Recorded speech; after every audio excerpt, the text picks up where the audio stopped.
Alright YouTube, what we're going to go over today is the path of growth, path of adventure, and essentially what I do to just pretty much all of these dungeons, all 5 of these dungeons, and I'm going to be doing it using my weakest summoner, Kina here. You can see she's on some very basic gear. I do obviously have some better runes and stuff on my monsters, however, I'm also using my Helia whose runes haven't been changed in a while. And the runes we'll be using for our DPS monster are also kind of chill. And more recently, my Bastet was re-runed to have HP on slot 2 and 6 as well. So, you know, don't mind her too much. She has very nice runes, but, you know, she's pimped out. But your shield doesn't need to be this strong. Essentially, she's there for the shield, but mostly for the attack buff, because your clear should be over very quickly for the most part, but obviously a stronger shield is going to be helpful. In Helia's case, do note that she has 24,000 HP. So I guess in my case, Bastet's shield is definitely making up for some of her HP here. And for example, this particular DPS on these particular DPS runes, that also I just swapped these runes between each DPS. Only, you know, pretty basic stuff, 25,000 HP, not even 3k attack, and some decent crit rate, crit damage, right? This is essentially the staple of what we're going to use, and like I said, I'm going to be using my weakest summoner, Kina. Orbia and Cleef would make this so easy for me. My Cleef is obviously stacked at the moment, he's got all the skill ups. Kina, again, like I said, the gear is very basic, +9, +6 stuff, not even fully upgraded on some of these weapons that she got. She doesn't have any closet stuff.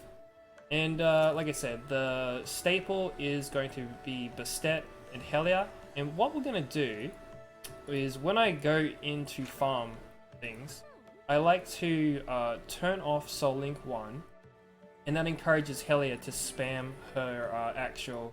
So this particular skill here is the one that does defense down and damage taken up. And yeah, that is essentially the trick. Now I'm going to cover Forgotten Shrine first. We're going to say, let's take like 10 entries. We're going to use all 10 on this dungeon, but let's do one first and foremost. So we're starting her water, right? I'm going to use the water weapon for Kina. Now the water weapon actually isn't all that impressive for this particular team comp, because they don't really care too much about attack speed, which is the water weapon does do attack speed. We're going to see how they go. Now for this particular dungeon, the Water Lich is definitely the #1 unit that you're probably gonna want to be interested in. You'll see that Helia did die there. However, with the way that Rigel works, or we'll just call him the Water Lich because I'm not sure how his name's supposed to be pronounced. You saw just how easy that clear is. Let's do it a couple more times just to give more perspective there. So let's say repeat battle 2 more times, and then we'll hit up a different dungeon, because I did make a video about Tearglan's Cave previously, as well as the Lava Cave, about the progress I'd made and stuff, and how things, you know, all went about it with that kind of jazz. And remember, you could make your Helia tanky if you want. Now for this particular dungeon, Water Lich is king. He has a passive specifically designed for this dungeon. And he's only a 4-star, so he's much easier to build. He's 5 stars. I'm going to show you, like, a lot of this is just finding a unit that's going to work well for you, right? And there you go, like, that's level 15 right there. And again, Kina just, every time he tries the buff, the Water Lich, I'll show you his passive just so you guys can see it. We're just going to end that right there, because I think that those two right there just show, like, most of it I don't need to care about, right? The shield helps protect, and as for this guy, let's go directly into the monster box. His passive for that dungeon, so right here, he's immune to CC effects, so he's not going to be stunned, and it resets the cooldown of Deadly Touch with a certain chance when it attacks an enemy target with attack up or defense buff. And that boss, I think, stacks both of the debuff. I think he definitely does defense up, and I think he also does attack up. I never really paid too much attention. It's always the defense up that I get worried about, because he gets really tanky with it. But as you can see here, when attacking the target with attack up or defense up, 10% chance to decrease the cooldown of Deadly Touch. When attacking a boss with +3 attack up and defense up, decrease cooldown of Deadly Touch by 40%. It's not even a chance, it just does it, right? It just, as soon as he attacks, it decreases the cooldown of this skill here, which A, removes attack up and defense up, and when successfully removed, it will then apply attack down and defense down. So it helps increase your damage to the boss in general, right? This unit is absolutely cracked for this boss, and there's just no replacement for it in my opinion. Now obviously, if you want to try with another DPS, you can. Just know that you will have a much harder time if you're not bringing something like defense break, beneficial effect block, etc. Damage taken up, like or branding, like Helia brings. However, he's still a pain in the butt, in my opinion, because he will he kind of cleanses himself, I think, every time he buffs. I haven't even read his skills properly. I just know that he definitely cleanses your debuffs, and that's what makes him specific. That's what specifically makes him a pain in the ass, because the whole fight is designed around keeping off his defense buff. However, he also then cleanses himself, and you can't stop him from doing that. So if we have a quick peek, immune, freeze, provoke. Let's see, here it is. Removes all harmful effects and applies defense up to himself when a shield using skill is cast. The level of defense up is doubled when he goes berserk. So he just casually defense. He just cleanses himself regularly, right? So that's something to take note of. Now, I think that's enough of Forgotten Earth Shrine. Just like I always say, go into your book, monster book, search skill, harmful effects, defense down, crit damage taken up, all this kind of jazz, right? Strip, right? So remove beneficial effect, or block beneficial effect. Look for these kind of skills for that boss, right? Now, as for the next one, so let's see here. Path of Adventure, so Spider Queen Nest. What we want to do here is swap out our Water Lich, and I could throw Argon in for this, but what we're going to do is I'm going to throw in this Naomi, right? Because most people will need to build her for the guard book anyway, the guard journal, and it's a bit more free to play friendly than expecting everyone to have an Argon, especially if they've already built Bastet after picking her for free. However, you could selective summon him if you want. He is still pretty much the top tier raid monster across all content, I think. I'm not too sure about Dragon, but like, I feel like it's debatable. But you see she's got heroic runes, she's pretty decent. I've stacked her crit damage. We're gonna go with her, and we're gonna see how she goes. Right, so same deal. We have Helia doing whatever, and I'm going to swap to the wind weapon. Now, the wind weapon, one of these has a cleanse or a strip, I think. Yeah, so this second skill here can remove a harmful effect from nearby allies and applies accuracy up. So she's actually pretty decent for the spider boss, which we're going to do now. However, Orbia does it better. I'm just going to say that. Orbia does the farming of these much better than Kina. And Cleef, I think, he survives better. He doesn't farm it better, but he survives better in my opinion. However, he might farm, I guess Tiglan's Cave, maybe Cleef would be better than Orbia, only because if the boss does his like insta-gib kind of move, Cleef can finish off the fight much easier. Whereas Queen's Spider Nest here, Cleef's kind of annoying in it because he'll de-target and attack the little minions much more often than the other two. So let's go into here and we'll try this. So the trick here is to kind of try and kill the boss before the poison kills you, essentially, right? Or not to get poisoned. Now, obviously, if you want to go defensive, you could use like Shushu, who'll give immunity. There's other monsters with immunity. Once again, check your monster book. Cleanse harmful effect and immunity in general is the way you kind of want to go. Now, normally when I farm this chick, I actually do it on Orbia, so I don't know how Keen is going to go here. I didn't test it, so this is fresh for me. But as you can see, this is going quite well. You know, you can see that she's already half HP. So essentially, Ooh, the invincibility. I guess that's I think that's a Kina passive. We'll have to see how this goes. Ooh, that was nasty. But you saw how, you know, this, again, that's not my best DPS. We're using Kina. Kina's range is about the mid-tier range. I feel like Kina gets a little shafted when it comes to this stuff. If I was on Orbia right now, for example, like I said, I always find this on Orbia because Orbia is just the way to go for Arachne, in my opinion, because of the range of her skill. It does tend to keep her out of the poison. It keeps her out of the big AoE one-shot that she can tend to do. Here she goes again. Oh, poor Kina, bro. Poor Kina. Now, I feel like maybe I should use Bastet. Okay, so there's the kill there.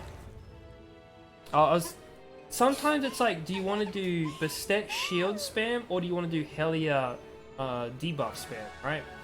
That is essentially what you want to kind of be wary of. We'll let him do one more. Actually, you know what? Hang on. I'm going to put my Argon in just to showcase. You can see with the cat, it was kind of whatever. Let's put in one of my actual really good DPS and see how they go. So Naomi is pretty free-to-play friendly. You can see that without touching it, right? So like, if you were controlling the Kina, you wouldn't have to worry about being hit so easily. You saw the units were still alive, for example. We're talking like a little bit of micromanaging can go a long way for these dungeons when you're just trying to initially start out and farm the runes, right? So let's see how they go here. I was hoping that we'd see more of this poison cleanse. Let's see how this goes. We're gonna get jumped on and nuked. I saw that from a mile away. Now all I had to do was dodge out of that AoE, but we're trying to AFK farm right now. So yeah, the spider is very dangerous in that sense, right? Which is once again, why I like to farm this particular dungeon with Orbia, because again, she tends to stay out of the range. You saw Kina just dodge that, even though she has only 2 poisons stacked, right? Invincibility is obviously really good, but this is water dungeon, so freaking Chloe is pretty dangerous. And there you go. So it's like a kind of a 50-50, right? When it comes to this, but if you micromanage it a bit as Kina or Cleef, life becomes pretty easy, and you can see the units do their job, right? If you spent your time kind of just running circles away from the spider, if you really wanted to, the units would finish it on their own. The only reason that this particular thing failed is because we're using a very entry-level, level 61 Kina, who generally speaking shouldn't be able to farm a dungeon like this. We used some entry-level runes on the Naomi, and the Argon did not too bad either, right? Now, I feel like if we're gonna do, I'll tell you what, let's go one more. Same kind of setup, but we're gonna go Laboratory of Madness. And the thing about Laboratory of Madness is that the boss gets his Endure at the end of it, right? I think I covered everything with Spider. I feel like Queen Spider is kind of like immunity, invincibility, and then just try and DPS them, like try and Zerg them. Once again, Orbia range is the best for the Spider. Also, she'll be another DPS. You don't really need to care too much. The Kina heal we're not really relying on because, like I said, Kina can get one shot very easily. Orbia has her instant death kind of prevention ability for one time, and Cleef has its Endure for one time. So, those two have a much easier time farming these particular dungeons, I feel like, than Kina, who can kind of just get insta-gibbed without anything to save her. Unless you're running, I guess you could run, let's see, if we go Monster Book, Water Dungeon, where are we? Where is he? This 5-star. Here, the Water Beetle, right? So this guy will give your summoner an Endure effect with his passive.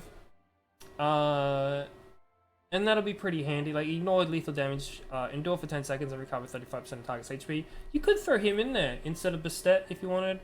You know, just whatever. Good for Orbia, good for Kina. See how it goes, you know, if you really want to. And the last dungeon we'll cover for today, because like I said, the other two, Tiglands and Lava Cave, I do have videos where I show progress, but once again, it is just a matter of like which DPS do you have? Because I'm using Bastet, I'm using Helia. Once again, Bastet you can get using your 5-star ticket and then start working on building her. And Helia is you get a free 3-star LD ticket, or if you summon her, you can use it on Helia, and then you can just use this stuff to farm, right? Now for let's see. Alright, YouTube. So it turns out I had to kind of cut this segment back into the video because it turns out that the unit I was going to go and showcase, which is the Wind Mystic Witch, I'd actually reset her at some point in the past to use the materials because I had a build, haven't been farming a dungeon in ages, and now I no longer have a build. So let's have a quick peek at what we're using here still. So we've still got the Kina, same kind of gear and stuff. Now in Kina's case, she does have a cleanse for the electric shock, and this ability will heal as well as strip. So unfortunately this is a 30-second cooldown. You don't have another stripper. As for the monsters themselves, what we've done here is we have Celia built, and remember the Wind Mystic Witch, so I've got a 5-star awakened.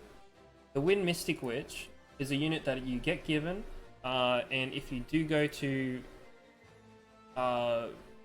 if you do all of the side quests associated to her, you'll have tons of shards for upgrading her, awakening her, but more importantly, like I said, it's 5-star awaken here, it's enough, and you can skill her up and you'll be fine. There are now also 4-star Devilmons to make use of.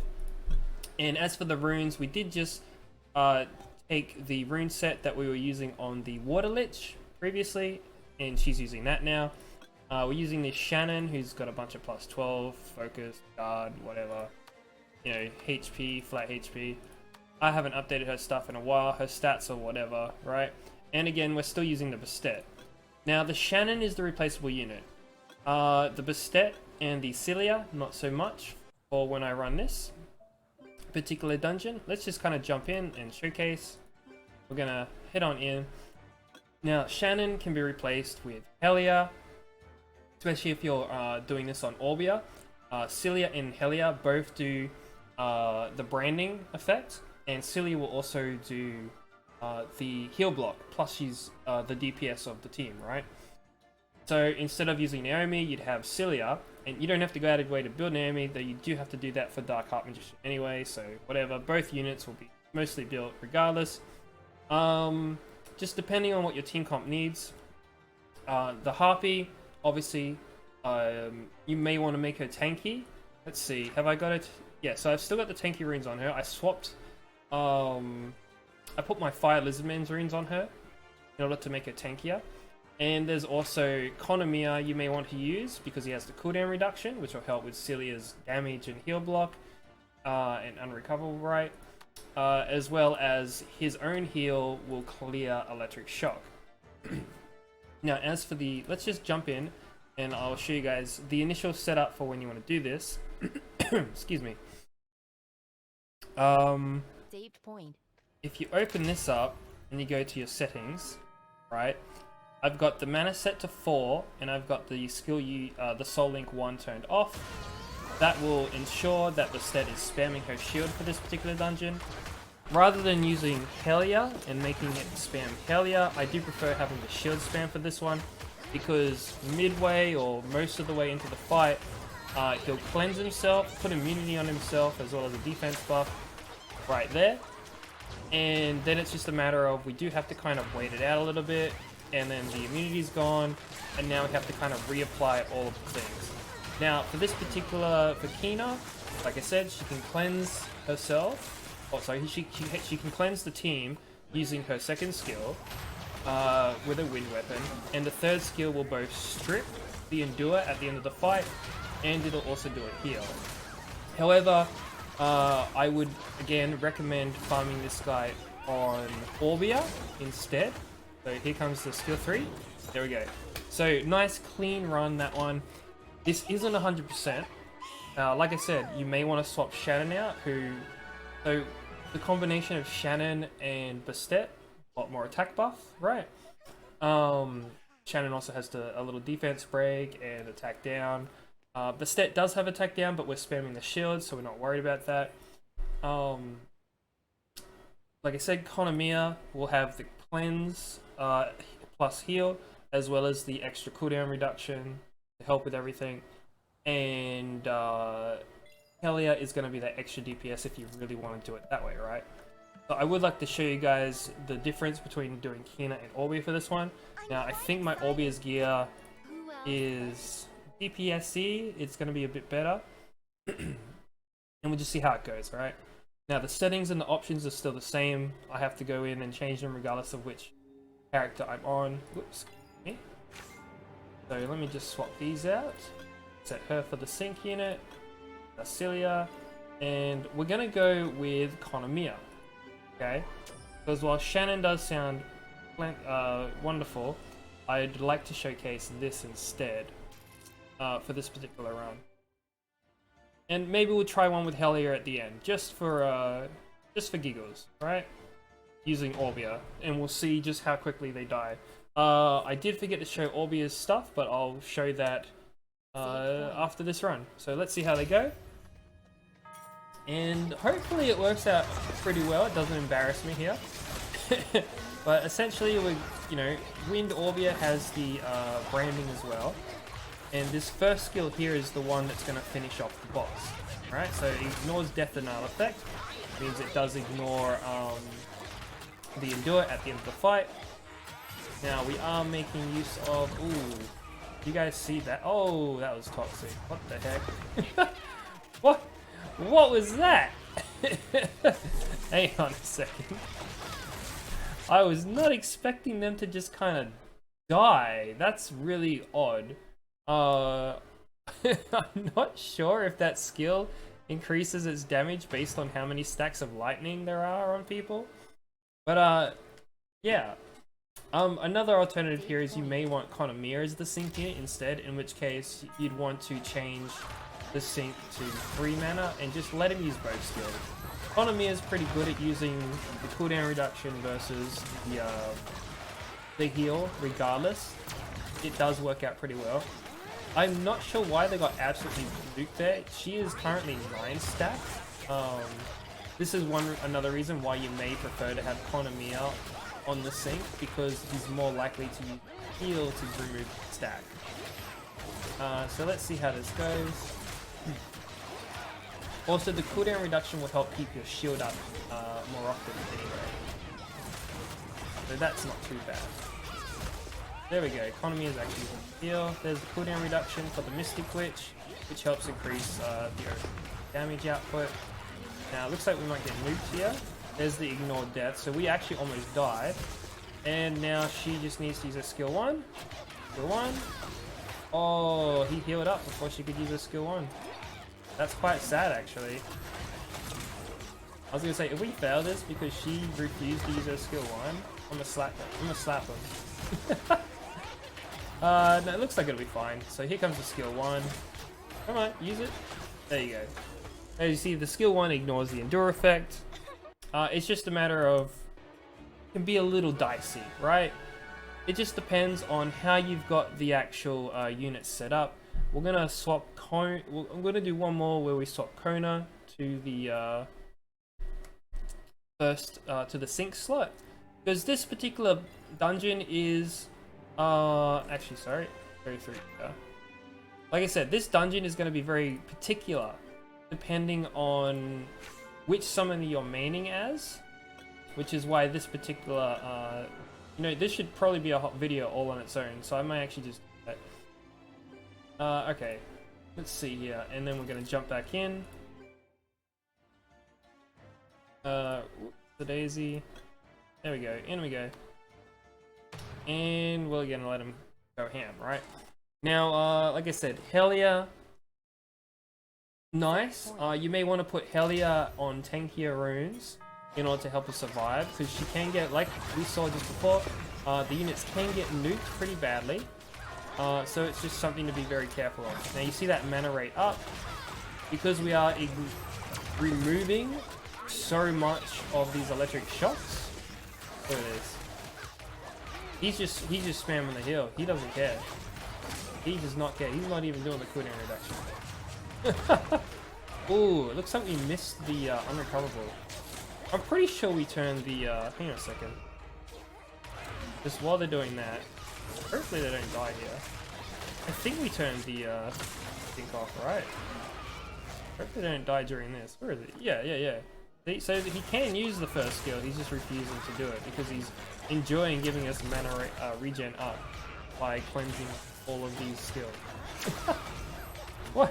Why are you just spamming Coda? What are you doing? There's so much mana. You could use both. You could use both skills.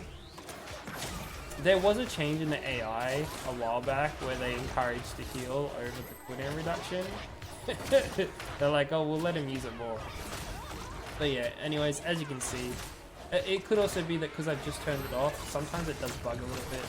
But anyways, as you can see there, the skill 1 just and once again, it's like I said, Bastet and a unit that should already have built or probably already have built, which is Skillia. She will do most of the heavy lifting for you, that damage up. Let's do one more. Yeah, never mind guys. I decided that the video has gotten a little too long, so I'm just gonna cut it there. Here is the Orbia stats right here. So you can see she's rocking like 70% crit rate, 141 crit damage. She's doing okay, right? She's got like this mixture. Got a couple like, got like one dragon thing. Weapons aren't really all that. A couple spirit things, you know. So she's doing a lot better than Nakina, right? He is a somewhat reasonable DPS. And if we have a look at monsters and go down Kona, you can see he is on his plus 12 focus set, 50k HP, etc. 50% evasion. He's a bit whatever, right? Anyways, I'm gonna cut it there, guys. There she is. Yeah. Hopefully that was somewhat informative and helpful. And yeah, I'll catch you guys on the next one. Peace.